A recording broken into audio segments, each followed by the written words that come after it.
Hey guys, today I'm bringing you a video with me driving pretty much the prettiest tank out there, namely the STA-1 Rin. And the STA-1 is a really lovely tank, but the camo just makes it all the better because look how gorgeous it is. I absolutely adore this tank, and mainly because of the way it looks. It's not even that amazing. It's a fun tank. It has pretty much the gun depression, it drives very smoothly, it has no armor to speak of. And in this case I'm shooting the building because I'm so pro. But overall I do really like this tank, and I like it even more with this camo. Now in the beginning I had quite a hard time with this tank, and I definitely had a hard time trying to ace it. Because, well, I love the STB so much that I pretty much free-XP'd the whole line of it. So I didn't really play the tanks that lead up to the tier 10.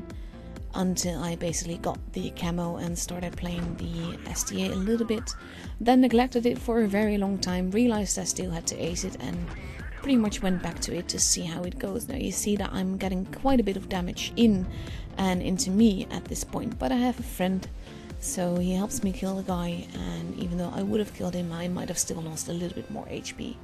This tank is really not a brawler. And that has everything to do with the fact that even though it does have the gun depression, and even though it does look utterly gorgeous, it has no armor. But even so, I do manage to bounce one shot there. And then I need to be careful because I really don't want to get shot by the IS, even though he's not looking at me.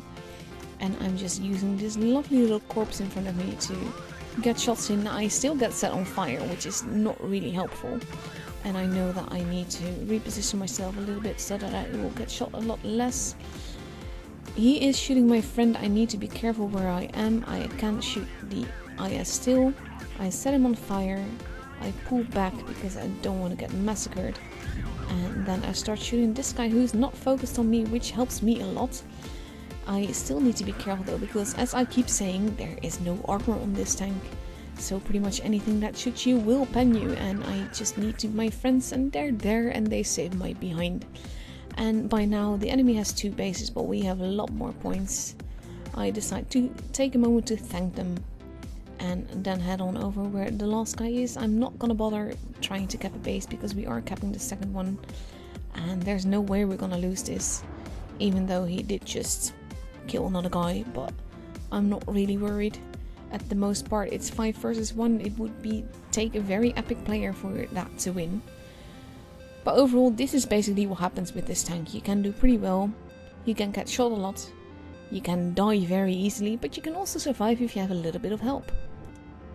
Now, we're rapidly nearing the end of the game in points and everything else, and I just decide to go behind it because I don't want to get shot.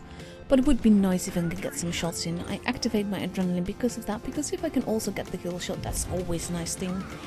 And I do that just as we hit 1k points, so that was a pretty nice game. I kept a base, so I got lots of points, and I wasn't quite prepared for this because I'd been trying to ace this so much, and with only 3k damage, that's really not that much. But I did get some nice pulling damage there and some nice supremacy points, and supremacy points definitely help with aces, but I mostly enjoy driving supremacy in tanks like this because they're versatile, and even though they have no armor, they can make a lot of positions work, and it's easier to manipulate the game in a supremacy match when you can manipulate it through the bases as well as positioning, because it's not even about capping the bases, it's also about refusing to let the enemy cap bases. Now, because of this tank that I'm driving having no armor, I don't really want to go into the middle, so I decide to go towards base C instead. And that has everything to do with the positioning that you can get in there, because even if you have no armor, pretty much the tanks in this line have a tiny bit of turret armor, and that can be quite troll.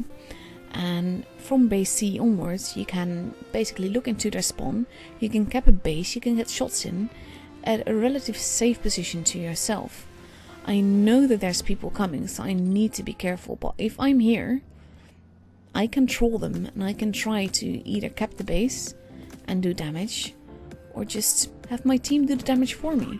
So he's coming and I'm just pulling back. I'm gonna use the rocks. I've activated my adrenaline. I know he's gonna do some damage, but that's okay. He killed my my looker though, basically the thingy. And I just start shooting him, and even though I know he will probably get another shot in, I honestly don't mind that much, if not for the fact that I bounced that shot, and that's a pretty vital shot. So I wait until I reload, bounce again because I'm aiming for the not juicy part of his tank. He manages to shoot the ground somehow, and then he gets a friend, and I don't like that friend at all, but he does hit the rock, and that's a very good thing for me. And that's why I like positions like this a lot. I finally killed the PTA, and I know that I need to be careful. The Super Pershing is now giving me the evil eye. I have a friend that is driving in here, and I can use him as a distraction basically and start getting shots in. He's still reloading, so I know that I will probably be able to get another shot in before he shoots me. So I do that, try and track him, and I'm not sure what he fired at, but at least it wasn't me, so I'm not unhappy with that. And now I know I can cap in safety, if not for the fact that I keep tracking him instead of actually doing damage, which is quite useless. I get a nice blind shot there because the ISU is a much bigger threat to me. I managed to miss that shot by a mile, kept pushed by my teammates, which isn't really helpful either. But at least we kept the base now, and now we just need to be careful and just see if we can survive. We have this guy that is looking the other way, even though there's 3 enemy tanks behind him. And he's just positioned like that, and only the Super Pershing is actually paying attention. So I use this position to troll, because it will be hard for them to hit me. And that guy is out of my sight right now, so I just head on around to see if I can start shooting them from behind. Because this guy is pretty clueless. This is like the kind of potatoes you always want on your enemy team.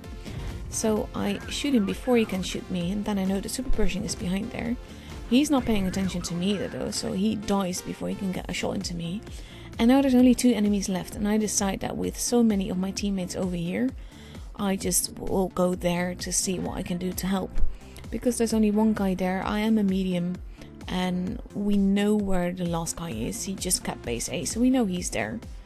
And again, just look how pretty it is. It's such a pretty tank, I love it. So I head on up here because this is basically just such a nice position for any tank with a little bit of gun depression. And I decide to just go into the base, see what I can do, see if I can shoot him, which I can if not for the fact that I bounce on his flank. But I do cap another base and manage to get a mission with that, and I just need to wait a little bit before I can shoot him, kill him, survive the game, have capped 2 bases, and basically just a nice little smooth game. And again, I really didn't expect this to be an ace, but it turned out to be one, and that's one of the things I love about this tank. When I feel I've done epic, I don't get an ace. When I feel I've done okay, I get an ace. But overall, it's just a really lovely tank with good gun depression, low armor, and it just looks gorgeous with this camo. Now, I hope you guys enjoyed this little reviewish thing that I do, and I'll be seeing you guys the next time again.